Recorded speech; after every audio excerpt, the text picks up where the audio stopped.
بسم الله الرحمن الرحيم. عن أبي الدرداء رضي الله تعالى عنه قال قال رسول الله صلى الله تعالى عليه وسلم: أكثر الصلاة علي يوم الجمعة فإنه مشهود تشهده الملائكة. رواہ ابن ماجہ۔ نبی کریم صلی اللہ علیہ وسلم نے ارشاد فرمایا، تم لوگ جمعہ کے دن میرے اوپر کثرت سے درود پڑھا کرو، اس لیے کہ جمعہ کے دن فرشتے حاضر ہوتے ہیں۔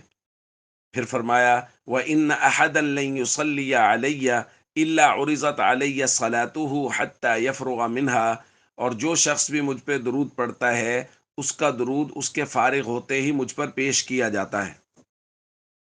دوستو، بعض روایات میں می یوم الجمعہ و لیلۃ الجمعہ کا لفظ ہے کہ جمعہ اور شب جمعہ میں کثرت سے درود پڑھا کرو، یعنی جمعرات والے دن مغرب سے لے کے جمعہ والے دن مغرب تک درود پاک کثرت سے پڑھنا اللہ کے یہاں بہت پسندیدہ عمل ہے۔